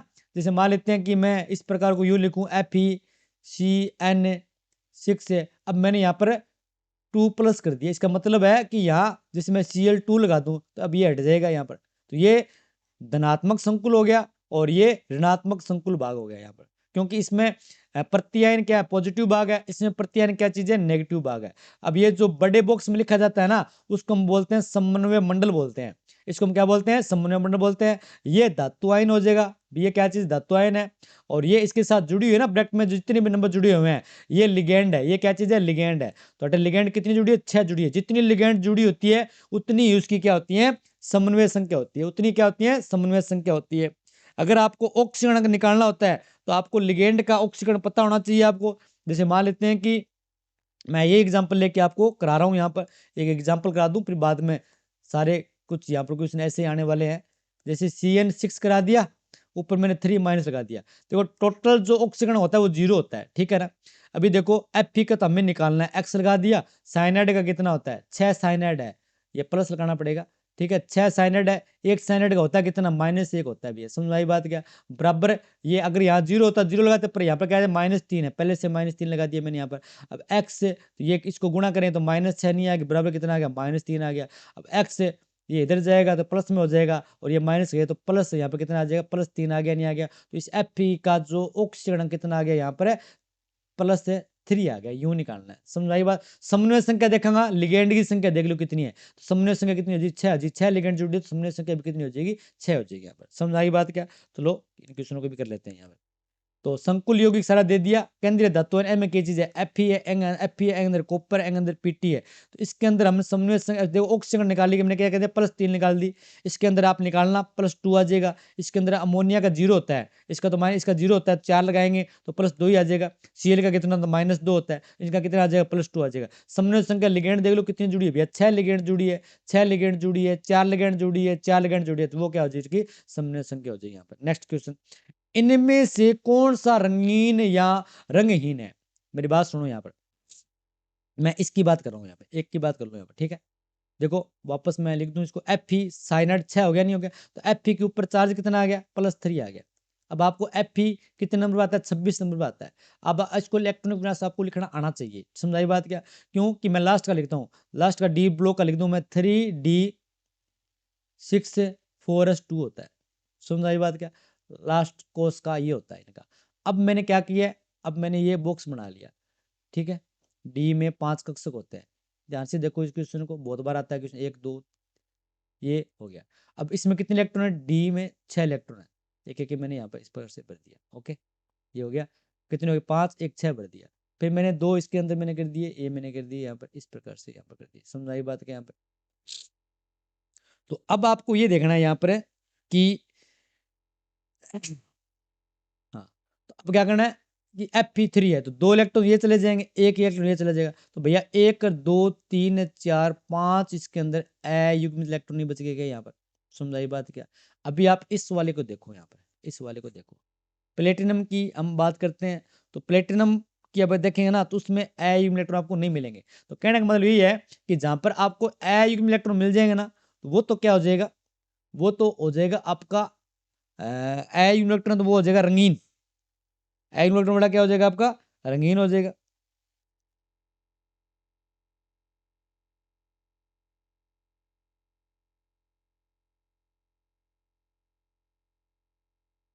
समझ आ गई बात। अब आपको ये भी देखना पड़ेगा यहाँ पर, एक मिनट, आपको ये भी देखना पड़ेगा, 5 अणु 5 इलेक्ट्रॉन मिलेंगे ना यहाँ पर, एक मिनट एक मिनट एक मिनट, थोड़ी गड़बड़ होगी। हाँ देखो, इसमें लिगेंड देखनी पड़ेगी, तो लिगेंड कितनी यहाँ पर, 6 लिगेंड नहीं जुड़ी है क्या यहाँ पर, भाई आपको 3 इलेक्ट्रॉन निकाल देंगे यहाँ से, तो इसके अंदर लिगेंड यहाँ पर कितनी जुड़ी हुई है। तो लिगेंड के हिसाब से हम देखेंगे ना, तो उसमें अयुग्मित इलेक्ट्रॉन अनुचुंबकीय होता है और वो रंगीन होता है, समझाई बात क्या। अयुग्मित इलेक्ट्रॉन मिलेंगे आपको, वो क्या हो जाएगा, अनुचुंबकीय और रंगीन होगा, समझ आ गई बात यहाँ पर, ठीक है। तो इसमें देखो FeCN6 Fe, तो इसमें क्या होगा कि ये सारे क्या चीजें रंगीन ही है, सब ये क्या होते हैं, रंगीन ही है, क्योंकि इसमें अयुग्मित इलेक्ट्रॉन सब में पाए जाएंगे यहाँ पर। अगर अयुग्मित इलेक्ट्रॉन नहीं होता तो वो क्या होता है, प्रतिचुंबकीय हो जाता, रंगहीन हो जाता, समझ आई बात यहाँ पर क्या। तो कहना मतलब ये है, अयुग्मित इलेक्ट्रॉन मिलेगा आपको, इसका ऑक्सीजन निकाल कर देख लेना आप यहाँ पर, ठीक है। फिर उसका आप वो उसमें कक्षक में इलेक्ट्रॉन भरना, फिर देखना कितने अयुग्मित इलेक्ट्रॉन बचते हैं या नहीं, जितने ज्यादा इलेक्ट्रॉन बचेंगे उतने ज्यादा क्या होगा, वो रंगीन होता जाएगा। क्योंकि डी संक्रमण होता है ना, एक इलेक्ट्रॉन खाली बच गया ऊपर जाएगा, फिर वो चीजें इसमें, अरे भैया डी में जैसे मान लेते इलेक्ट्रॉन बच गया, तो ये क्या करेगा, उस लाइट से ऑब्जर्वेशन करेगा, उसको वो ऊपर चला जाएगा, फिर वो लाइट वापस जाएगी, उसका पूरक रंग वापस हमें दिखाई देगा यहाँ पर, समझाई बात क्या। तो अयुग्मित, आप सीधा सीधा याद रखना, अयुग्मित इलेक्ट्रॉन वो क्या होता है, रंगीन होता है, अनुचुंबकीय होता है, यानी अनुचुंबकीय, समझाई बात है। और जिसमें अयुग्मित इलेक्ट्रॉन नहीं है, वो क्या हो जाएगा, रंगहीन हो जाएगा, वो होता है प्रतिचुंबकीय माना जाएगा, ठीक है। अगर फिर भी दिक्कत है आप कमेंट बॉक्स में बताना, क्योंकि फिर वीडियो लंबी हो जाएगी ना। एक्टिनाइड और लेंथेनाइड श्रेणी का प्रथम तत्व आपको पता है कौन कौन से होते हैं। एक्टिनाइड का प्रथम तत्व होता है थोरियम, ठीक है। और लेंथेनाइड का प्रथम तत्व होता है सेरियम, तो एक्टिनाइड सीरीज का प्रथम तत्व है थोरियम, लेंथेनाइड सीरीज का प्रथम तत्व है सीरियम हो जाएगा यहाँ पर। और लेंथेनम और एक्टिनम तो उनके आधार पर है, ये तो शुरू से तब इसका नाम दे रखा है। प्रथम संक्रमण श्रेणी में सर्वाधिक ऑक्सीजन अवस्था दर्शाने वाला Mn अभी मैग्नीज है, 3D में मैग्नीज यानी +7 ऑक्सीजन अवस्था होती है इसकी। उभय दंतु लिगेंड यानी उसके अंदर 2 दंतु है, 2 दांत वाले हैं, यानी एक बार में एक ही काम दे सकता है, वो उभय दंतु लिगेंड कहलाता है। द्विदंतु में जिसमें 2 डोनेटिक साइट हो यहाँ पर, तो उभय दंतु लिगेंड को उदाहरण है साइनाइड, Cn- साइनाइड, क्योंकि कार्बन के द्वारा भी लिगेंड के रूप में काम कर सकता है और नाइट्रोजन द्वारा कर सकता है। NO2 नाइट्रेट, नाइट्रोजन पर लोन पेयर है वो भी कर सकता है और ऑक्सीजन भी कर सकता है। द्विदंतु एथिल एथिलीन डाइएमीन En और ऑक्सोलेटो यानी C2O42- ये कैसे, यानी C डबल बॉन्ड O आ गया, C डबल बॉन्ड C आ गया, फिर ये O आ गया, फिर इधर ये क्या आ गया, एक O आ गया। ठीक है, इस प्रकार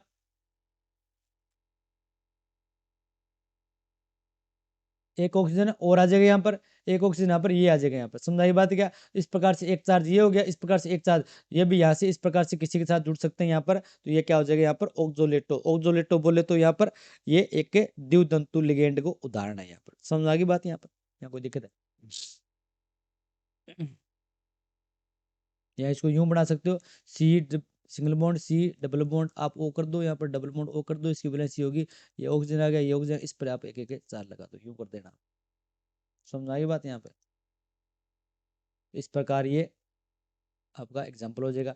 होमोलेप्टिक और हेट्रोलेप्टिक संकुल, होमोलेप्टिक संकुल की बात करें तो आपको पता है बॉक्स होगा बड़ा, इसमें एक धातु आयन होगा, यहाँ लिगेंड जुड़ी होगी, तो प्रत्यायन यहाँ हो सकता है, यहाँ हो सकता है। अगर लिगेंड यहाँ जुड़ने वाली सारी लिगेंड सेम है ना, सेम है, एक ही टाइप की है, तो वो तो हो जाएगा होमो। अगर यहाँ पर 2-3 टाइप की लिगेंड है तो वो क्या हो जाएगा, हेट्रो हो जाएगा। जैसे एग्जाम्पल में देख लो, होमो क्या सारी लिगेंड सेम है भी, अच्छा है कि समझाई बात है, एक ही प्रकार की लिगेंड है। इसके अंदर 2 टाइप की लिगेंड नहीं आएगी, वो हो जाएगा हेट्रोलेप्टिक संकुल हो जाएगा। बताओ कोई दिक्कत थोड़ी ना है, परिभाषा पूछो तो परिभाषा कर देना। ऐसे संकुल जिसमें सभी लिगेंड एक ही प्रकार के तो होमोलेप्टिक संकुल कहलाते हैं, जिसमें अलग अलग प्रकार की लिगेंड होती है तो हेट्रोलेप्टिक संकुल कहलाते हैं। पूछ सकता है कौन सा, एग्जाम्पल बता देना आप, क्या दिक्कत है यहाँ पे। Next question, chlorophyll, haemoglobin, vitamin B वगैरह कौन कौन सी धातु पर ये भी संकुल यौगिक हैं। क्लोरोफिल में क्या हो जाएगा, मैग्नीशियम हो जाएगा, हीमोग्लोबिन में लोहा हो जाएगा, विटामिन बी वन कोबाल्ट का संकुल यौगिक है। अब ये पूछा है संकुल, इसके अंदर पूछ रहा है यहाँ पर समन्वय मंडल, अरे समन्वय मंडल ये रहा, प्रत्ययन ये इधर वाला रहा, क्या दिक्कत है बताओ इसके अंदर, समझाई बात क्या है यहाँ पर। तो ये इसमें बस याद करते जाओ और करते जाओ। इसके अंदर हम बेचते हैं तो ये वाला यानी इतने वाला हिस्सा नहीं है, तो क्या हो जाएगा यहाँ पर समन्वय मंडल हो जाएगा, और ये क्या हो जाएगा प्रत्ययन के प्लस, यहाँ पर क्या चीज है, प्रत्यायन है। और अगर बीच में मैंने आईयूपीसी नाम दिए यहाँ पर, इसका आईयूपीसी नाम लिखना है। पहले नाम क्या है, पोटेशियम, ठीक है, ये 6 है तो 6 को बोलेंगे हेक्सा, साइनाइड साइनिडो, क्योंकि नेगेटिव में आ गया ना साइनिडो, और इसका फेरस नहीं फेरेट करना है, फेरेट थर्ड हो गया यहाँ पर। समझाई बात क्या, इसकी एक अलग वीडियो मैंने बना रखी है और उसमें आप जाकर देख सकते हो कि चीजें कैसे समझनी होती है। ये तो सीधे क्वेश्चन आपको याद करने वाले होते हैं यहाँ पर। इसी प्रकार K3 क्रोमियम ऑक्सोलेट है, पोटेशियम ट्राईऑक्सोलेटो क्रोमेट, समझाई बात, इस प्रकार हो जाएगा। मोनोसेक्राइड और डाइसेक्राइड के उदाहरण लिखना। मोनोसेक्राइड एक ही शर्करा, ग्लूकोज और फ्रुक्टोज क्या चीज है, मोनोसेक्राइड है। डाइसेक्राइड सुक्रोज और माल्टोज, समझाई बात, माल्टोज ये क्या चीज है कि डाइसेक्राइड है, इसके अंदर 2 यूनिट है इसके अंदर। आवश्यक और अनावश्यक एमिनो अम्ल के उदाहरण लिखो। तो आवश्यक एमिनो देखो, आवश्यक का याद रखो वी माफ, ये वाला L2T2, 10 आवश्यक होते हैं और 10 क्या होते हैं, अनावश्यक होते हैं। आवश्यक इनको कहते हैं जो हमें बाहर से लेने पड़ेंगे, खाने पड़ेंगे, हमारी बॉडी नहीं बनाती है। तो इसके अंदर आ गया ये valine, isoleucine, methionine, arginine, phenylalanine, histidine, leucine, lysine, threonine और ट्रिप्टोफैन। तो ये क्या चीज है आपके यहाँ पर 10 मैंने यहाँ पर बता दी है, समझ आई बात।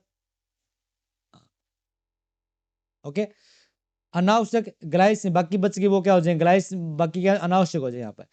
हिंसबर्ग अभिकर्मक को सूत्र, थायोनिल क्लोराइड को सूत्र, बेंजीन डायोजन क्लोराइड को सूत्र लिखना है। तो सारों पहले अपन बात करा हिंसबर्ग की, C6H5SOCl2 याद कर लो अच्छी तरह, C6H5SOCl2 की चीज है, हिंसबर्ग अभिकर्मक है। थायोनिल क्लोराइड की चीज है, SOCl2 सायोनिल क्लोराइड है।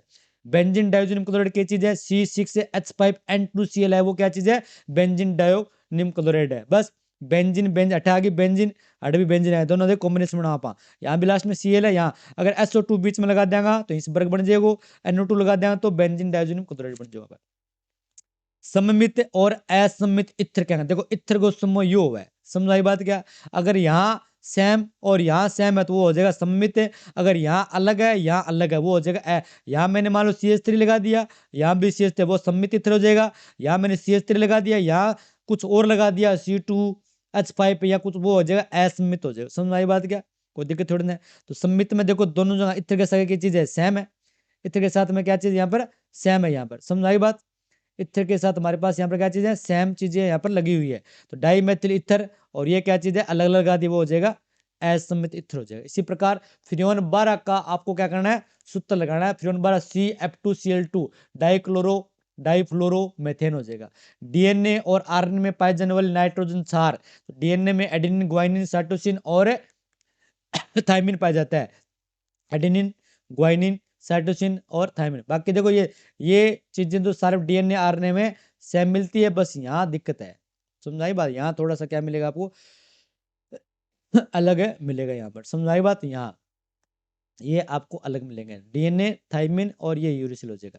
इसके आईयूपीसी नाम पूछे हैं, ये तो मैंने बता दिया पहले ही भैया, ये तो बता दिया। तो पोटेशियम हेक्सासाइनिडोफेरेट, इसका पोटेशियम ट्राई ऑक्सोलेटो क्रोमेट। फॉर्मेल्डिहाइड का 40% जलीय विलयन क्या कहलाता है? फॉर्मेलिन कहलाता है। क्या कहलाता है? फॉर्मेलिन कहलाएगा। 40% जलीय विलयन क्या कहलाएगा? फॉर्मेलिन कहलाता है। यहाँ पर समझ आ गई बात क्या? इसी प्रकार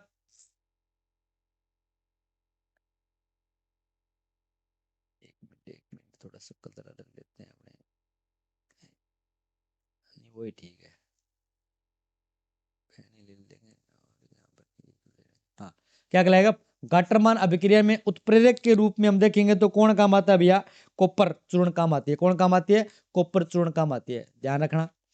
स्वाद में मीठे नहीं होते उन्हें अशर्करा कहते हैं भाई, पॉलीसेकेराइड को। किसको बोलते हैं? पॉलीसेकेराइड को। तो पॉलीसेकेराइड जो स्वाद में मीठे नहीं होते हैं वाले पॉलीसेकेराइड स्वाद मीठे उन्हें क्या कहते हैं? अशर्करा कहते हैं। पॉली स्वाद मीठे नहीं होने अशर्करा कहते हैं, क्या बड़ी बात है इसके अंदर।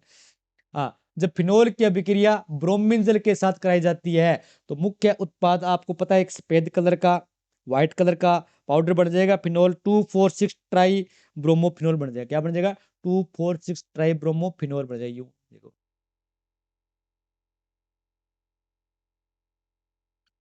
ये फिनोल है, 2 पर ब्रोमो, 4 पर ब्रोमो और 1 2 3 4 5 6 पर ब्रोमो, ये इसको बोलते हैं 2,4 ट्राई ब्रोमोफिनोल। सफेद अवक्षेप बन जाएगा। यहाँ पर कोई दिक्कत नहीं है यहाँ पर।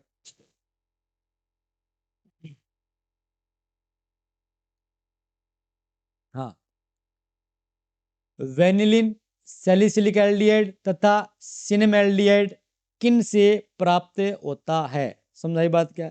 वेनिलिन सैलिसिलिक एल्डिहाइड ये चीजें हैं वो आपको किन से प्राप्त होती है, इसके बारे में ये बातें की है। तो वेनिलिन आपको पता है किससे प्राप्त हो जाएगा? वेनिला सेम से प्राप्त होता है, ठीक है ना। वेनिला सेम क्या चीज है भाई?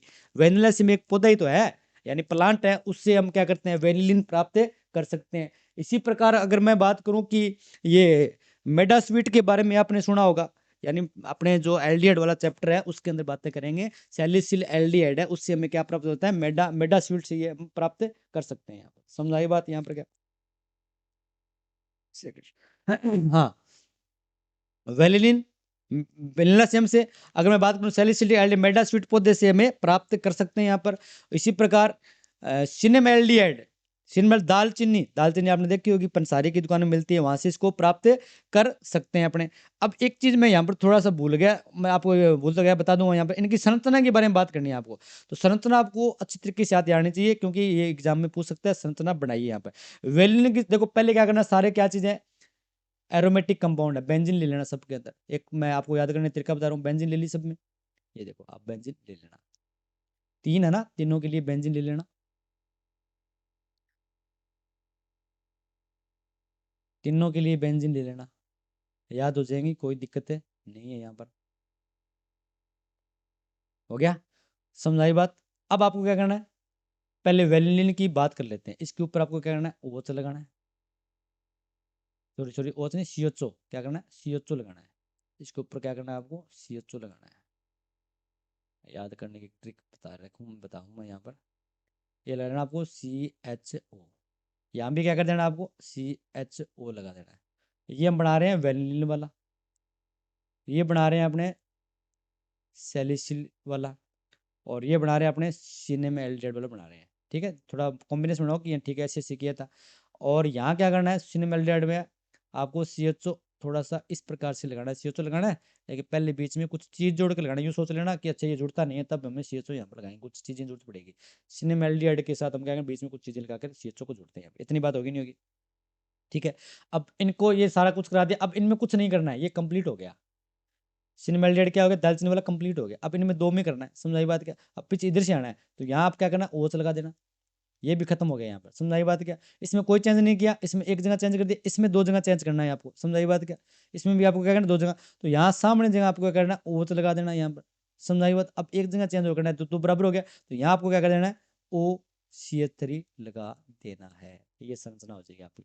तो वेल आप थोड़ा सा आंख बंद कर देखो, पहले क्या किया था मैंने, बेंजीन बनाई थी, फिर ऊपर मैंने क्या किया था, आंख बंद करो पहले, करो करो करो, हाँ हाँ, कहीं कर रहे हैं कहीं नहीं कर रहे हैं। हाँ, ऊपर मैंने क्या किया, CHO लगाया, फिर मैंने ऊपर क्या किया, CHO लगाया, फिर मैंने क्या किया, यहाँ तीसरे में CHO कैसे लगाया था मैंने, बीच में CH डबल बॉन्ड O करके लगाया, आंख बंद करके देखो आप, फिर हो जाएगा। ठीक है, तो पहले तीसरे में तो कुछ नहीं किया, अगले में मैंने क्या OH लगा दिया था, फिर अगले में नीचे OH लगाया था, उधर ऊपर ने क्या कर दिया, OCH लगाया। याद हो गया ना? वाह यार क्या बात है, सोचने की वास्तव में याद होगी। सही है ना? याद होगा, कमेंट बॉक्स में जरूर देना याद होगी। ठीक है, नेक्स्ट पर्सन, वुर्ट्ज अभिक्रिया, वुर्ट्ज फिटिंग अभिक्रिया और फिटिंग अभिक्रिया, बहुत बढ़िया अभिक्रिया भैया। देखो वुर्ट्ज अभिक्रिया में क्या करना है आपको, दो आपको क्या करनी है, एल्किल लाइड लेनी है। क्या करनी है, दो एल्किल लाइड लेनी है। समझ बात क्या? देखो मैं यूं बता दूं, इस अभिक्रिया को यूं बताऊंगा, देखो यहाँ देखो, थोड़ा सा इजी करके बताते हैं अपने को यहाँ पर।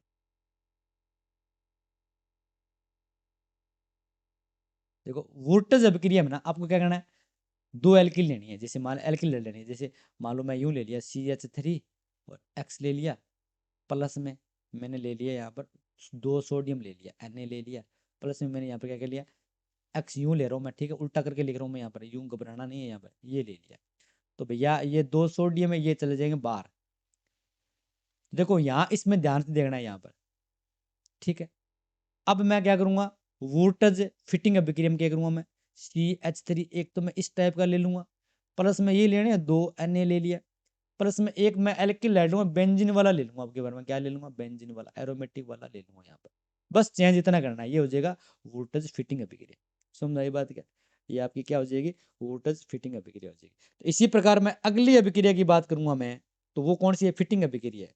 तो फिटिंग अभिक्रिया में आपको क्या करना पड़ेगा, फिटिंग अभिक्रिया में आपको बस सीधा करना है कि आप पे एक दोनों साइड आप क्या करना, एरोमेटिक वाला ले लेना है। यहाँ भी मैं क्या करूंगा, बेंजीन वाला, समझाने के लिए X प्लस में दो Na प्लस में ये बेंजीन वाला। समझाई बात क्या? बस इतना सा करना है। तो यहाँ से क्या करना है, सीधा सीधा हाइड्रोकर्बन वाला, चक्रीय वाला, या एक जगह सीधा एक जगह बेंजीन वाला, एरोमेटिक वाला, दोनों जगह एरोमेटिक वाला। तो ये तो वोल्टेज फिटिंग है, और ये सॉरी ये वोल्टेज है, ये वोल्टेज फिटिंग है, ये क्या चीज है, सीधी फिटिंग है यहाँ पर। अब क्रानिकिन की प्रेजेंस में भैया शुष्क इत्र लगा देना। क्या करना है, शुष्क इत्र लगा देना। समझ आई बात है? क्या करना है, शुष्क इत्र की उपस्थिति में कराना है। कंपाउंड क्या बनाना है, तो ये तो बीच के तो चले जाएंगे सारे सारे, इनको आपस में जोड़ देना, हाइड्रोकार्बन फिर बन जाएंगे यहाँ पर। समझ आई बात क्या? इतनी सी अभिक्रिया है यहाँ पर। ठीक है ना, पक्की आती है अभी एग्जाम में। क्या हो जाएगी अभिक्रिया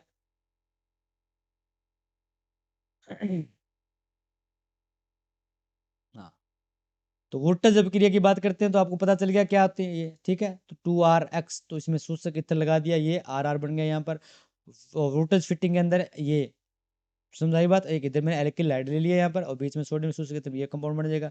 फिटिंग में मैंने ये दो ले लिए ना, इकट्ठे ले लिए यहाँ पर, इस प्रकार का कंपाउंड बन जाएगा यहाँ पर। फिनोक्साइड आयन की अनुनादी संरचना, फिनोक्साइड आयन, फिनोल एनिलीन की अनुनादी संरचना, एक मैंने अनुनादी संरचना आपको बना के यहाँ पर दिखा दी है, फिनोक्साइड आयन है।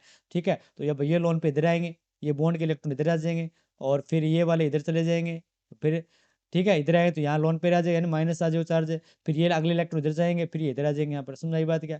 फिर नेक्स्ट तीसरे में ये इधर आ जाएंगे और ये इधर चले जाएंगे। आप इसको गौर से देखना, अच्छी तरीके से समझना, फिर कैसे कैसे यहाँ पर की रखी है। तो भैया अगर फिनोक्साइड तो हो गया, फिनोल की बात करें तो फिनोल के ऊपर क्या होता है, ये चीज़ रहेगी, कोई अलग थोड़ी हो जाएगी यहाँ पर।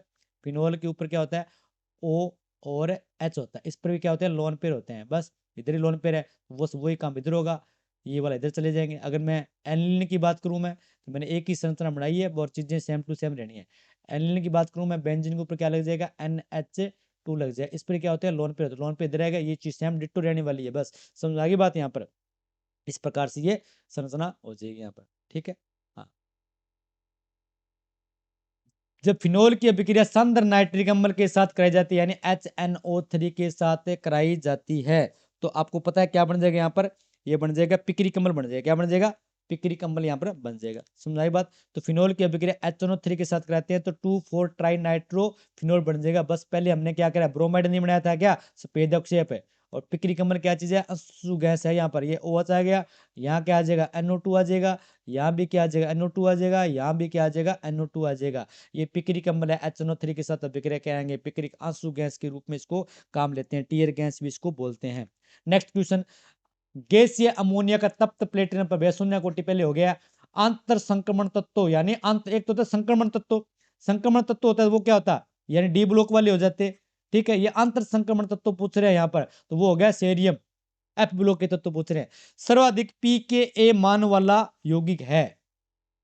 अब देखो पीके सारब सबसे क्या कह रहा है ये, पीके यानी जितना कम अम्लीय, जितना कम अम्लीय होगा ना, जितना कम अम्लीय होगा, जितना कम अम्लीय होगा उतना ही उसका पीके मान ज्यादा होगा। तो सारों कम अम्लीय यही है। समझाई बात क्या, सबसे कम अम्लीय यही है, आपको पता चल गया।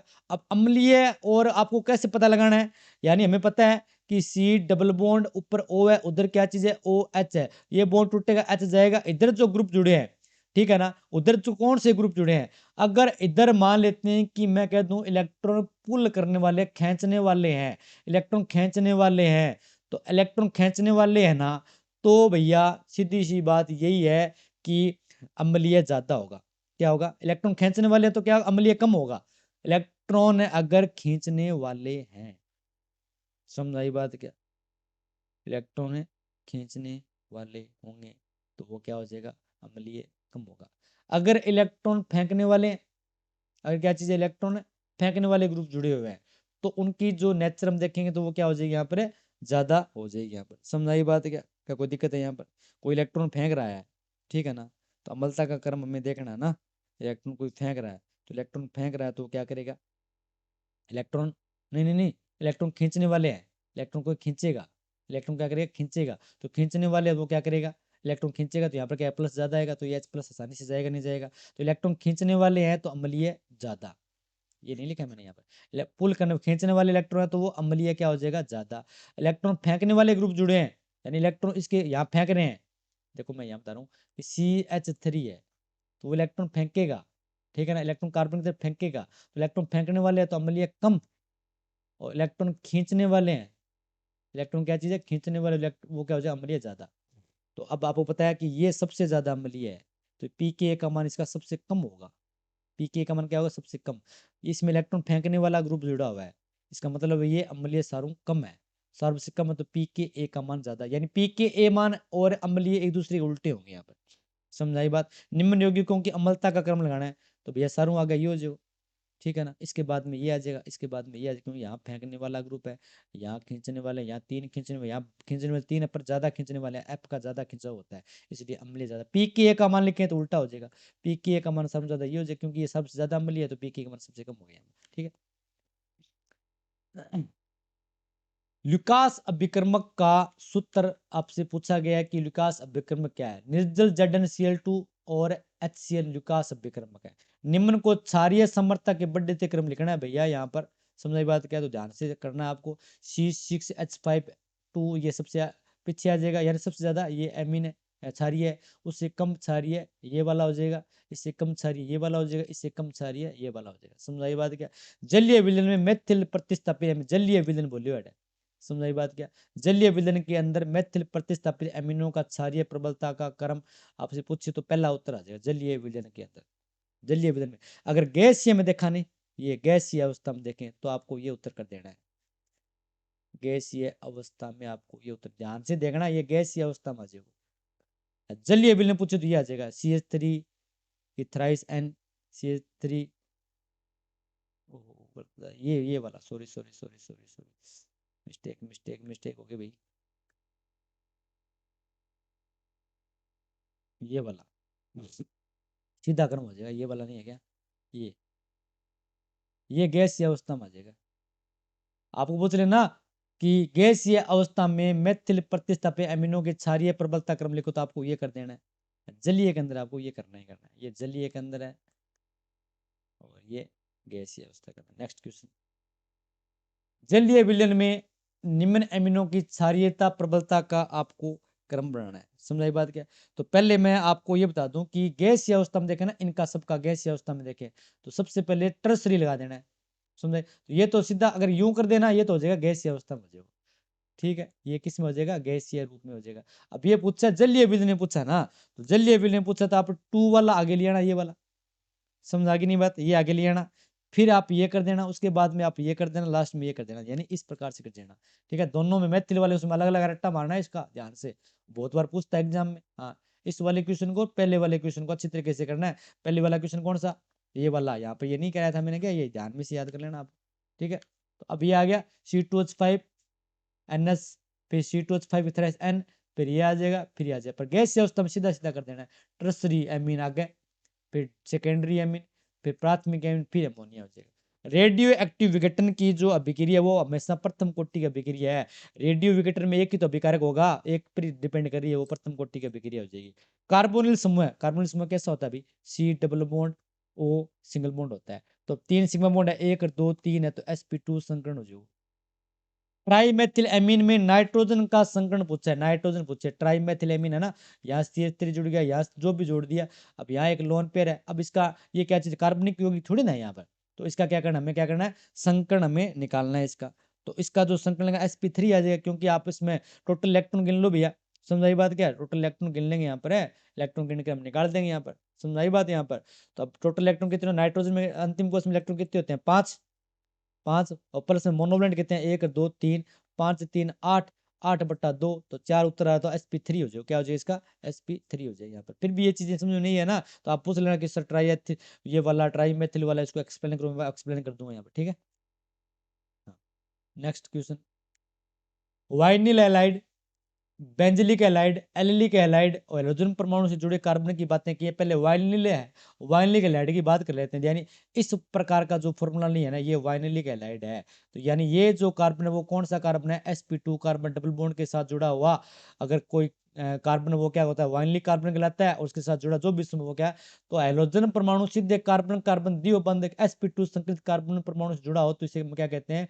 वाइनिलिक एलाइड कहते हैं। यहाँ पर समझ आई बात क्या? एलिलिक एलाइड की बात करते हैं, तो अब क्या होगा? यानी वह sp3 कार्बन परमाणु जो sp2 कार्बन से जुड़ा हुआ होता है, तो इसको हम क्या बोलते हैं? एलिलिक कार्बन कहते हैं। ये एलिलिक कार्बन है भैया, ये एलिलिक कार्बन से जुड़ा हुआ समूह एलिलिक समूह कहलाएगा। एलिलिक एलाइड पूछे, एलिलिक से जुड़ा हो गया नहीं हो गया? ठीक है, जब हेलोजन परमाणु कार्बन कार्बन के द्विबंध के ठीक अगले sp3 कार्बन के साथ जुड़ा होता है, उसे हम एलिलिक हैलाइड कहते हैं। इस कार्बन को हम एलिलिक कार्बन कहते हैं, इस कार्बन को हम क्या कहते हैं? वाइनलिक कार्बन कहते हैं। ये एलिलिक कार्बन हो गया नहीं हो गया? इसी प्रकार बेंजलिक हैलाइड, यानी जब कोई sp3 कार्बन परमाणु सीधा बेंजीन से जुड़ा होता है, तो वो कार्बन क्या कहलाएगा? ये वाला कार्बन क्या कहलाएगा? बेंजलिक के कार्बन कहलाएगा। और इसके साथ जुड़ा हुआ हाइड्रोजन बेंजलिक हाइड्रोजन है। जब हैलोजन परमाणु बेंजीन वाले से सीधे जुड़े sp3 संकरण कार्बन परमाणु जुड़ा हो, तो इसे बेंजलिक हैलाइड कहते हैं। सूत्र हो जो नहीं हो जो। अब बेटा पूछो है कि वाइनलिक हैलाइड, बेंजलिक हैलाइड, एलिलिक हैलाइड में कार्बन का संकरण पूछा, तो बता तो दिया यहाँ पर है। तो वाइनलिक हैलाइड में जो जुड़ा होता है ना, वो sp2 हो गया, ये रहा sp2। और बेंजलिक एलाइड में sp3 हो गया, ये रहा ये, इसमें भी sp3 हो गया नहीं हो गया? इस प्रकार से ये आपका क्वेश्चन हो गया। 1 मोल COCl3 5 NH2 विलयन में अधिक है, AgNO3 विलयन बनाने पे अक्षेपित AgCl मोलों की संख्या पूछे। देखो इसको यूं समझो, यानी कोबाल्ट है, ठीक है, इसको यूं लिखना है। तो इसके अंदर क्या करना है? 5 तो NH3 आ गया, यहाँ पर क्या चीज है? NH3 है। ठीक है ना, तो आपको क्या करना है कि 5, तो आपको क्या करना है? NH3 लगाना है, यानी ब्रैकेट में लगा दिया मैंने, NH3 लगा दिया यहाँ पर। समझ आई बात है? कितने लगा दिया मैंने यहाँ पर? 5 NH3 मैंने यहाँ पर लगाया है यहाँ पर। ओके, Cl कितने? 3 है, और ये 5 है। तो भैया एंग समन्वय से कितनी है? 6 है। तो 5 तो ये आगे, एक सील अंदर काम आ जाएगी, और बाहर कितने आएंगे? 2 ही तो Cl2 आएंगे। तो आपको पता है AgNO3 के साथ क्रिया करेंगे, कितने मोल AgCl? तो भैया 2 ही तो बनेंगे यहाँ पर है, 2 ही तो बाहर है, 2 टूटेंगे, यानी ये तोड़ेंगे तो 2 Cl नहीं बनेगा क्या? -2 Cl। तो समझाई बात क्या? तो यहाँ पे कितने मोल बन जाएंगे? 2 है ना, ये तो 2 ही बनेंगे। 3 होते, 3 बनता नहीं होता, नहीं होता यहाँ पर। समझाई बात क्या? तो कितने मोल AgCl बनेंगे? तो यौगिक का सही सूत्र ये बनेगा, ये Cl2 बार है तो 2 मोल AgCl अवक्षेपित होंगे। विटामिन की कमी से होने वाले अगर मैं रोगों की बात करूं तो उनकी पूरी लिस्ट आपको याद करनी पड़ेगी, इसमें कोई डरने वाली बात नहीं है। आप 4-5 बार पढ़ोगे तो आपको याद हो जाएगा। इसको पूरी लिस्ट आपको याद करने की, क्योंकि इसमें क्वेश्चन कहीं से पूछ सकता है। जितने सारे एग्जाम हुए हैं उसमें बारी बारी अलग अलग तरह से पूछा है। विटामिन ए की कमी से रतौंधी रोग हो जाता है। विटामिन B1 यानी थायमिन बोलते हैं, उससे बेरी बेरी रोग हो जाता है। राइबोफ्लेविन, विटामिन B2 को राइबोफ्लेविन बोलते हैं मेरे दोस्तों, इसको क्लोसिस यानी होठ का फटना रोग हो जाता है। विटामिन B6 है ना, उसको पिरिडोक्सिन बोलते हैं, मरोड़ उठना, समझाई बात है। विटामिन B12 घातक रक्त अल्पता यानी खून की कमी या एनीमिया हो जाता है। विटामिन सी को एस्कॉर्बिक भी बोलते हैं, इससे शक्कर रोग हो जाता है, मसूड़ों में खून आना चालू हो जाता है। विटामिन डी कैल्सीफिरोल भी बोलते हैं, रिकेट्स हो जाता है, यानी हार्ड पतले हो जाते हैं, मतलब शरीर पतला दुबला हो जाता है।